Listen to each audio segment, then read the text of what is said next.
Hey guys, welcome back to the channel. Hope you guys are doing well. Of course, I'm still, of course, in the honeymoon phase. But most important, very excited, very humbled and honored to have the Grail piece. Of course, this is the SPDX 017. By having the watch with me in the last 24 hours, I will have to tell you guys the real feedback that I'm getting, whether you're looking at from a satisfaction in terms of horology or the brand commitment that I have and the relationship that I have with my collection and Seiko, or you're looking at from a mechanical accuracy, time telling aspects, because this timepiece, the 8-hour movements in this particular one is running -2 seconds over the last 24 hours. Or you're looking at on-wrist experiences. Of course, I've been experiencing this on 3 different formats, on bracelets, on the OEM bracelets. Mind you, the seller also have the Strapco Oyster bracelets on the sides, which I'll talk about that sort of involving on topic just in a little bit. I've experienced the watch on Atom Strap Hydro Flex, which is a great strap when it comes to its style, durability, and the premium finishing. Or we get a bit of color into the game, or the orange. The orange is truly the new black. The orange tropical strap provided by Strap Habits. They're all fantastic. They're giving the watch a bit of uniqueness and character when it comes to its own period. But right now, I really like to address just on my thinking process and my 2 cents and my philosophy around the pricing of the watch. Because I believe this topic will be beneficial to a lot of my subscribers out there. Because I understand there's a lot of my subscribers in our community that are more seasoned, more, much more advanced, much more senior than myself. I'm still considering myself in that entry-level watch collection journey, and of course, my experience with the brand of Seiko and its diverse and sports watches. But at the same time, I do understand. I also have audiences that are having a strong desire, just like myself, that towards their Grail piece. And you wouldn't be surprised to find those Grail pieces are much more likely the same. That is the proper mechanical MM300 of Marine Masters. Now, of my experiences, from you're looking at years ago when I discovered through one of my favorite YouTube channel, one of your favorite as well, the Bruce Williams, and of course mentioned many more times our friends Rob from Ren and Rob. They have a much stronger and deeper relationship with their 8L mechanical MM300 Marine Masters from Seiko's. From my perspective, I like to address the pricing in 2023. Because again, like I mentioned, my subscribers are looking to acquire the Grail piece. You want to make sense.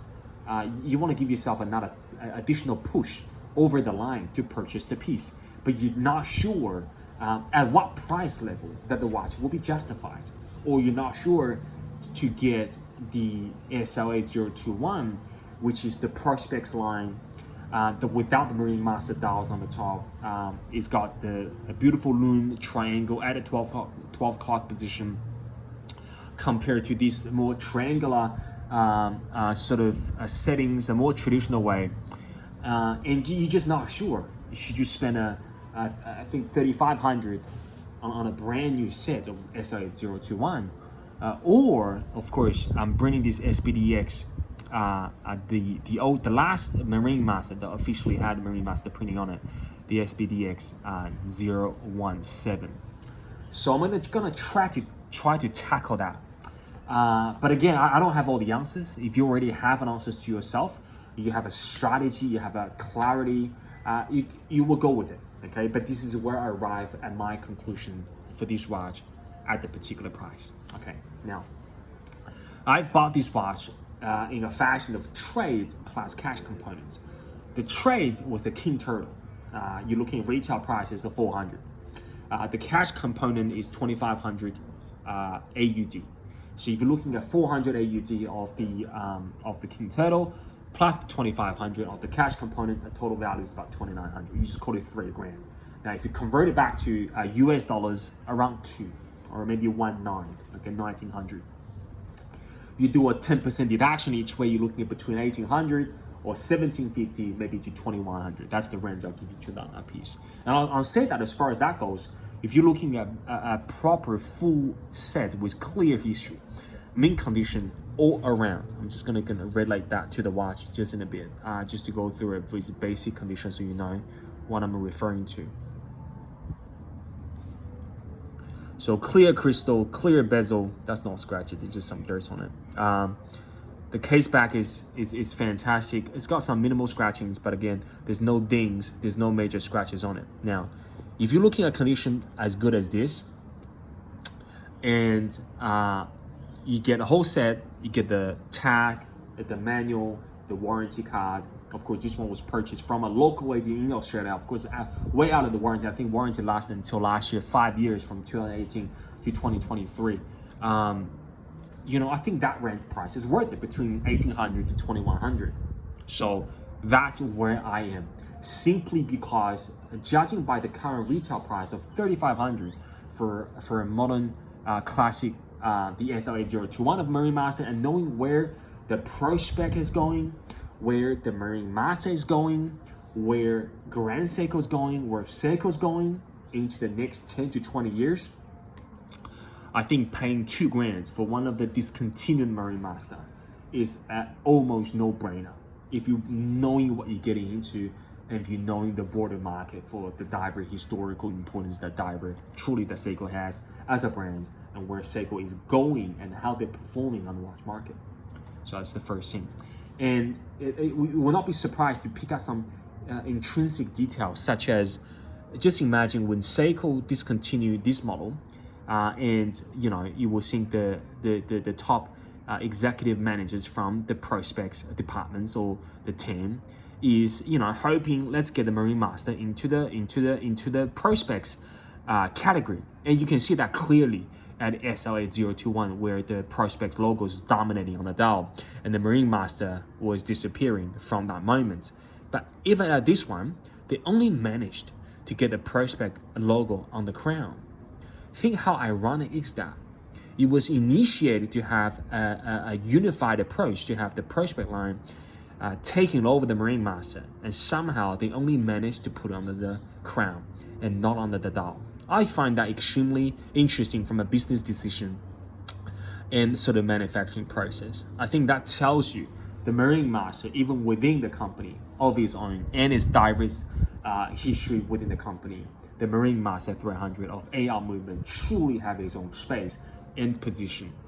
So it was well respected and it was well honored. So getting a discontinued, where you're looking at, of course, the SPDX 017, or you're looking at the DOG SPDX 001, between that 1,800 to 2,100 US, I think it's truly well worth it, considering where the current retail price is sitting at for the 021 SLA, or how the Seiko is moving along as a brand.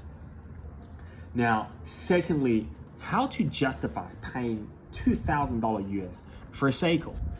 I don't think that's a question that really requires a lot of intelligence, because if you're looking at today's watch market, a brand new or a mint condition Seiko SKX that was produced over lifespan of decades by the quantity of millions, if not tens of millions, a mint condition or a brand new condition with the full set of Seiko SKX will cost you 500 to 600 US, a well-reserved one. And you're looking at $2,000 for one of those mint condition one. I think the value for proposition from a collection standpoint to the SKX is overwhelmed. It will be a no-brainer to grab one of those up, as it only takes you about 3 to 4 pieces. If you want to acquire 3 mint condition or brand new condition, hard to find SKX, you're looking at 007J, to mention the Japan version, which demands a bit more premium. 007, 009, 011, which is the orange dial.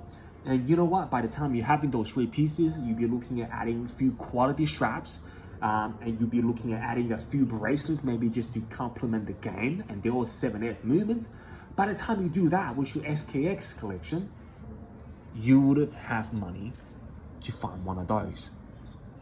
And having owned the multiple SKXs, of course, including its historical predecessor, the 7548, of course, the SKX, they are fantastic tool watches, and they are absolutely the cornerstone of the affordable Seiko, where they truly made their mark in its popularity and importance in the affordable segment of watches. But having this now, I would have easily choose this one over having 3 SKXs, if that makes sense. And again, that's no disrespect for the SKXs, but it's my true opinion and my 2 cents towards the value proposition of why I think spending $2,000 US on the SPDX 8-hour movements with the full set and mint condition is a wise choice. So that's it. That's my opinion and my sort of thinking process behind why adding the MM300 represent the grail and the peak of that collection moments for me and many of my subscribers. And number 2, the choices between the current iteration of the SLA021. Of course, you're looking at 023, the Blue Dial, or many other limited edition that Seiko produces in different market conditions, different areas and demographics. Why I came to the conclusion of the SPDX 017. And if you do a simple Instagram search that has all the posts and tags that involving the SPDX 017, you're looking over 10,000 posts. And by looking at social media platforms and community that has a much support for the love of the MM300, you wouldn't be surprised you find the love for the 017 SPDX has way surpassed any other latest Marine Master Edition. Again, there's nothing wrong with the modern lineup with the sapphire crystal and ceramic bezel, but the love for the story and the love for the history will not change, in my opinion.